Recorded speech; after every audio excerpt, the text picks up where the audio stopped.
परमेश्वर की स्तुति हो। बाइबल स्टडी स्टूडियो में आपका स्वागत है। आज हम मत्ती रचित सुसमाचार के 9वें अध्याय को देखने जा रहे हैं। और यह अध्याय सच कहूं तो किसी एक्शन फिल्म की तरह है। मतलब एक के बाद एक इतनी घटनाएं हैं कि सांस लेने का भी मौका नहीं मिलता। चंगाई, विवाद, यहाँ तक कि मौत से जिंदगी। बिल्कुल, और ये सिर्फ चमत्कारों की एक लिस्ट नहीं है। ऐसा लगता है कि हर घटना के साथ यीशु कुछ बड़ा कह रहे हैं, कुछ स्थापित सोच को तोड़ रहे हैं। तो चलिए शुरू करते हैं पहली कहानी से, जो अपने आप में ही बहुत नाटकी है। हाँ, लकवे के रोगी की कहानी। एक लकवे का रोगी है जिसे उसके दोस्त बड़ी मुश्किल से शायद छत से उतारकर यीशु के पास लाते हैं। वो शारीरिक चंगाई के लिए आया है, लेकिन यीशु सबसे पहले कुछ और ही कहते हैं। हाँ, और यही बात वहां मौजूद धार्मिक गुरुओं को चौंका देती है। यीशु उस आदमी की बेबसी को देखते हैं, उसके दोस्तों के विश्वास को देखते हैं और कहते हैं, हे पुत्र, ढाढ़स बांध, तेरे पाप क्षमा हुए। सोचें, उस कमरे में सब लोग एक शारीरिक चमत्कार की उम्मीद कर रहे थे और यीशु ने बात को सीधे आत्मिक स्तर पर पहुंचा दिया। मुझे ये बात हमेशा सोचने पर मजबूर करती है। एक आदमी को ठीक होने के लिए लाया गया है और यीशु उसकी शारीरिक जरूरत को एक तरह से नजरअंदाज करके सीधे पापों की बात करने लगते हैं। ये थोड़ा अजीब नहीं लगता? वो क्या साबित करना चाह रहे थे? ये एक बहुत गहरा बिंदु है। देखिए, उस समय की जो यहूदी सोच थी, उसमें बीमारी और पाप को उन्हें अक्सर जोड़कर देखा जाता था। ऐसा माना जाता था कि अगर कोई बीमार है तो ये शायद उसके या उसके परिवार के किसी पाप का नतीजा है। तो यीशु पहले उस गहरी आत्मिक जड़ पर वार कर रहे हैं। अच्छा। लेकिन इससे भी बढ़कर तेरे पाप क्षमा हुए कहना एक ऐसा दावा था जो सिर्फ परमेश्वर कर सकते थे। ये यीशु का अपने ईश्वरीय अधिकार का सबसे पहला और सीधा ऐलान था। और फरीसियों और शास्त्रियों ने इस दावे को तुरंत पकड़ लिया। उनके मन में आया, ये तो परमेश्वर की निंदा करता है। बिल्कुल। और यीशु, जो उनके मन की बात जानते थे, उन्हें एक सीधी चुनौती देते हैं। बिल्कुल। वो पूछते हैं, सहज क्या है, ये कहना तेरे पाप क्षमा हुए या ये कहना उठ और चल फिर? एक शानदार सवाल है। हाँ, क्योंकि तेरे पाप क्षमा हुए कहना तो आसान है। वही तो। कोई ये साबित नहीं कर सकता कि ऐसा हुआ है या नहीं। ये एक अदृश्य कार्य है। लेकिन एक लकवे के मारे व्यक्ति को कहना कि उठ, अपनी खाट उठा और घर चला जा, और उसका वैसा ही कर देना, ये तो एक ऐसा सबूत है जिसे कोई नकार नहीं सकता। ठीक, यही बात है। तो चंगाई एक तरह से उनके बड़े दावे का प्रमाण बन गई। उस व्यक्ति को तुरंत चंगा करके यीशु ने ये साबित कर दिया कि जिस अधिकार से उन्होंने उसके शरीर को ठीक किया है, उसी अधिकार से वो आत्मा को भी पाप से मुक्त कर सकते हैं। और लोगों की प्रतिक्रिया? वचन कहता है कि वे डर गए, लेकिन साथ ही उन्होंने परमेश्वर की महिमा की। वो शायद पूरी तरह से समझ नहीं पाए कि यीशु कौन है, पर उन्होंने परमेश्वर की शक्ति को पहचान लिया था। सही बात है। तो यीशु ने अपने ईश्वरीय अधिकार को स्थापित कर दिया, जिससे धार्मिक अगुवे नाराज हो गए। और वे यही नहीं रुके। उनका अगला कदम तो उनके सामाजिक ढांचे पर एक सीधी चोट थी। वो एक महसूल लेने वाले मत्ती को बुलाते हैं। हाँ, और हमें समझना होगा कि उस समाज में महसूल लेने वाला या टैक्स कलेक्टर होना कितना शर्मनाक था। ये लोग अपने ही लोगों से रोमी सरकार के लिए टैक्स वसूलते थे और अक्सर ज्यादा ही वसूलते थे। बिल्कुल, अपनी जेबें भरते थे। उन्हें देशद्रोही और पापी माना जाता था। कोई भी सम्मानित यहूदी उनके साथ उठता बैठता नहीं था। और यीशु ऐसे ही एक व्यक्ति मत्ती को उसकी चौकी पर बैठे हुए देखते हैं और उससे सिर्फ 2 शब्द कहते हैं, मेरे पीछे हो लो। और मत्ती वो सब कुछ, अपना पैसा, अपनी नौकरी, अपनी पूरी जिंदगी वहीं छोड़कर उनके पीछे चल देता है। ये कितना बड़ा फैसला रहा होगा। ये एक परिवर्तनकारी क्षण है। ये सिर्फ एक आदमी को नौकरी बदलने के लिए कहना नहीं था। ये यीशु का एक सार्वजनिक ऐलान था कि उनका राज्य उन लोगों के लिए भी है जिन्हें समाज ने पूरी तरह से नकार दिया है। और फिर जो होता है वो इस बात को और भी पुख्ता कर देता है। यीशु मत्ती के घर पर दावत में जाते हैं। हाँ, और उस दावत में कौन है? मत्ती के दोस्त, मतलब और भी बहुत से महसूल लेने वाले और तथाकथित पापी लोग। यहाँ यीशु का जवाब उनकी पूरी सेवकाई का सार है। वे कहते हैं, वैद्य भले चंगों के लिए नहीं परंतु बीमारों के लिए आवश्यक है। सोचिए, उन्होंने फरीसियों को सीधे भले चंगे नहीं कहा, उन्होंने बस एक सिद्धांत बताया, लेकिन इसका मतलब साफ था, मैं यहाँ उन लोगों के लिए आया हूं जो ये मानते हैं कि उन्हें जरूरत है। और फिर वो होशे नबी की किताब से एक बात कहते हैं, मैं बलिदान नहीं परंतु दया चाहता हूं। इसका क्या मतलब था? यह फरीसियों के धर्म के दिल पर चोट थी। उनका पूरा सिस्टम बाहरी कामों, नियमों और बलिदानों पर आधारित था। यीशु कह रहे थे कि परमेश्वर इन सब चीजों से ज्यादा एक दयालु और करुणामय हृदय को महत्व देते हैं। और फिर उनका अंतिम वाक्य, मैं धर्मियों को नहीं परंतु पापियों को बुलाने आया हूं। ये उन लोगों के लिए एक जबरदस्त घोषणा थी जो खुद को हारा हुआ महसूस करते थे। तो यीशु ने धार्मिक अधिकार को चुनौती दी, सामाजिक नियमों को तोड़ा और अब लोग उनकी धार्मिक प्रथाओं पर सवाल उठाने लगते हैं। यूहन्ना बपतिस्मा देने वाले के चेले आकर पूछते हैं, हम और फरीसी तो इतना उपवास करते हैं, पर आपके चेले क्यों नहीं करते? ये एक वाजिब सवाल लगता है। हाँ, बिल्कुल।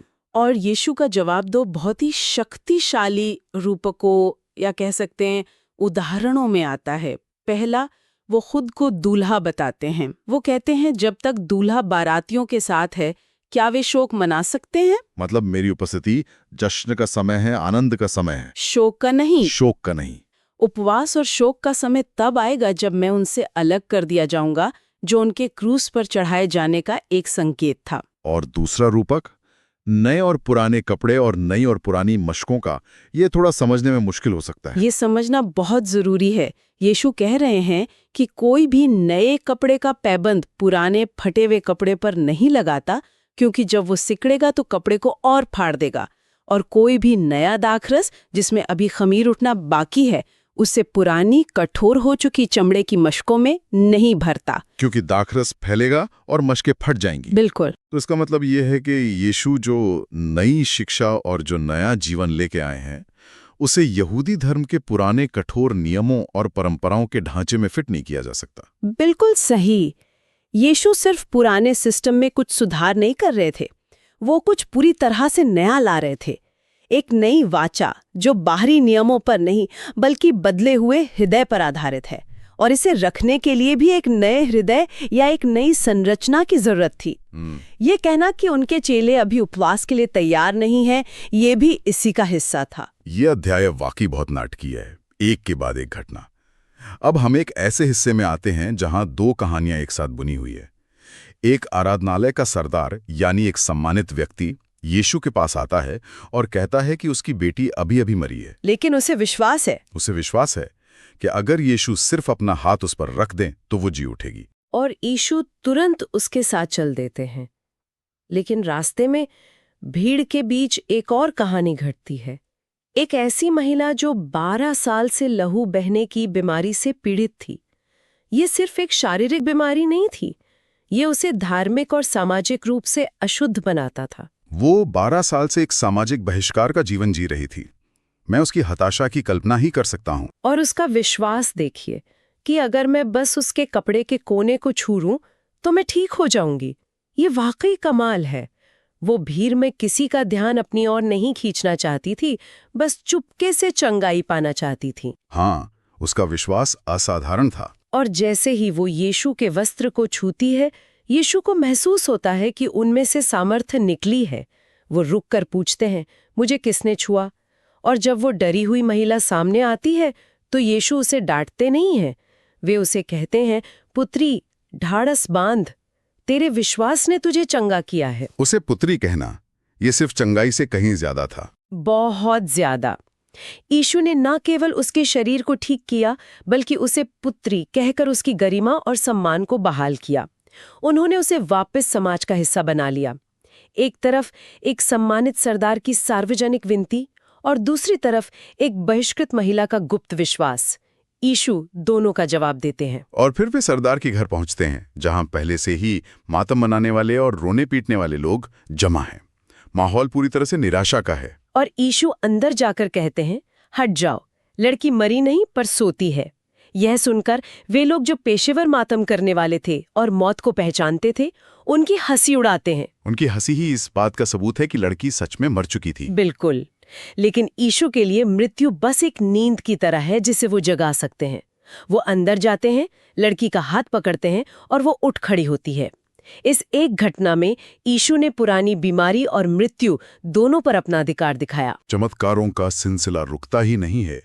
जैसे ही यीशु वहां से निकलते हैं, दो अंधे व्यक्ति उनके पीछे पीछे पुकारते हुए चलने लगते हैं, हे दाऊद की संतान, हम पर दया कर। ये पुकार बहुत महत्वपूर्ण है। दाऊद की संतान कहना सिर्फ एक नाम नहीं था, ये यीशु को मसीहा के रूप में स्वीकार करना था। ये एक राजकीय उपाधि थी, जिसका मतलब था कि वे इज़राइल के प्रतीक्षित राजा हैं। तो वे अपनी शारीरिक जरूरत के साथ साथ एक गहरी आत्मिक सच्चाई को भी पहचान रहे थे। हाँ, और जब वे घर पहुंचते हैं तो यीशु उनसे उनकी योग्यता के बारे में नहीं पूछते। वह उनके विश्वास के बारे में एक सीधा सवाल पूछते हैं, क्या तुम्हें विश्वास है कि मैं ये कर सकता हूं? ये सवाल आज भी गूंजता है। जब वो कहते हैं, हाँ प्रभु, तो यीशु उनकी आंखें छूकर कहते हैं, तुम्हारे विश्वास के अनुसार तुम्हारे लिए हो। यह एक सिद्धांत को स्थापित करता है। परमेश्वर की सामर्थ्य असीम है, लेकिन वह अक्सर हमारे विश्वास के माध्यम से काम करती है। इसके तुरंत बाद लोग एक गूंगे व्यक्ति को लाते हैं जिसमें दुष्टात्मा थी। यीशु दुष्टात्मा को निकालते हैं और वो आदमी बोलने लगता है। और यहाँ हमें दो बिल्कुल अलग अलग प्रतिक्रियाएं देखने को मिलती हैं। हाँ, जो इस पूरे अध्याय का सार है। एक तरफ भीड़ है जो पूरी तरह से चकित है। वे कहते हैं, इज़राइल में ऐसा कभी नहीं देखा गया। वे जो देख रहे थे उसकी वास्तविकता को स्वीकार कर रहे थे। लेकिन दूसरी तरफ फरीसी हैं। हाँ, फरीसी। वे चमत्कार को नकार नहीं सकते। एक गूंगा आदमी बोल रहा है, ये सबके सामने है, इसलिए वे उसकी व्याख्या को ही मोड़ देते हैं। वे कहते हैं, यह तो दुष्टात्माओं के सरदार की सहायता से दुष्टात्माओं को निकालता है। ये दिखाता है कि उनका विरोध कितना गहरा और अंधा हो चुका था। उनके दिल इतने कठोर हो गए थे कि वे परमेश्वर के पवित्र काम को देखकर उसे शैतान का काम बता रहे थे। ये एक गंभीर चेतावनी है कि कैसे पहले से बनी हुई धारणाएं और कठोर हृदय हमें सच्चाई को देखने से रोक सकते हैं, भले ही वो हमारे ठीक सामने क्यों ना हो। अध्याय का अंत यीशु की सेवकाई के एक सारांश और एक बहुत ही व्यक्तिगत क्षण के साथ होता है। वो शहरों और गांवों में घूमते, सिखाते और चंगा करते रहते हैं, लेकिन फिर वचन हमें उनके दिल के अंदर झांकने का मौका देता है। लिखा है, जब उसने भीड़ को देखा तो उसको लोगों पर तरस आया। और ये कोई साधारण तरस या दया नहीं थी। यूनानी शब्द का अर्थ है कि उनके अंतःकरण में, उनके दिल की गहराई में एक दर्द उठा। उन्होंने लोगों को इस तरह क्यों देखा? क्योंकि वे उन भेड़ों के समान, जिनका कोई रखवाला न हो, व्याकुल और भटके हुए से थे। उनके जो आत्मिक चरवाहे थे, फरीसी और शास्त्री, वही उन्हें बोझ से लाद रहे थे। बिल्कुल, वे उन्हें गुमराह कर रहे थे और उनकी परवाह नहीं कर रहे थे। यीशु ने उनकी रूहानी थकावट और भटकाव को देखा, और ये गहरी करुणा उन्हें एक काम करने के लिए प्रेरित करती है। वे अपने चेलों की ओर मुड़ते हैं और एक और रूपक का उपयोग करते हैं। हाँ, वो कहते हैं, पक्के खेत तो बहुत हैं पर मजदूर थोड़े हैं। फसल तैयार है, लोग सुसमाचार सुनने और स्वीकार करने के लिए तैयार हैं, लेकिन उन्हें इकट्ठा करने के लिए कार्यकर्ता नहीं है। और यहाँ बड़ी बात यह है कि इसका समाधान क्या है? यीशु कोई रणनीति बनाने या कमेटी गठित करने के लिए नहीं कहते। नहीं, वो कहते हैं, इसलिए खेत के स्वामी से विनती करो कि वो अपने खेत काटने के लिए मजदूर भेज दे। समाधान प्रार्थना में है। प्रार्थना में? बिल्कुल, यह परमेश्वर का काम है और हमें कार्यकर्ताओं को भेजने के लिए उनसे ही प्रार्थना करनी चाहिए।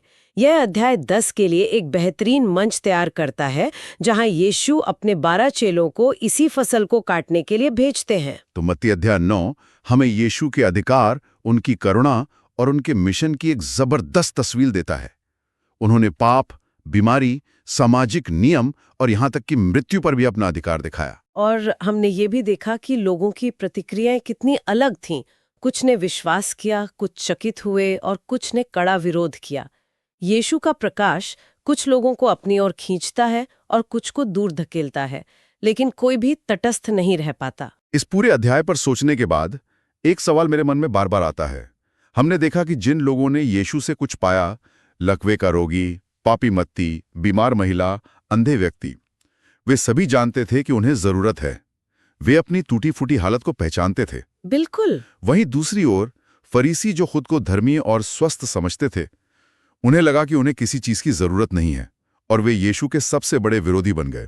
ये हमें सोचने पर मजबूर करता है। खुद को एक बीमार के रूप में देखना जिसे वैद्य की जरूरत है, और खुद को एक धर्मी के रूप में देखना जिसे किसी मदद की जरूरत नहीं, इन दो दृष्टिकोणों में क्या अंतर है? और ये नजरिया परमेश्वर से मिलने वाली कृपा और चंगाई को स्वीकार करने की हमारी क्षमता को कैसे प्रभावित करता है?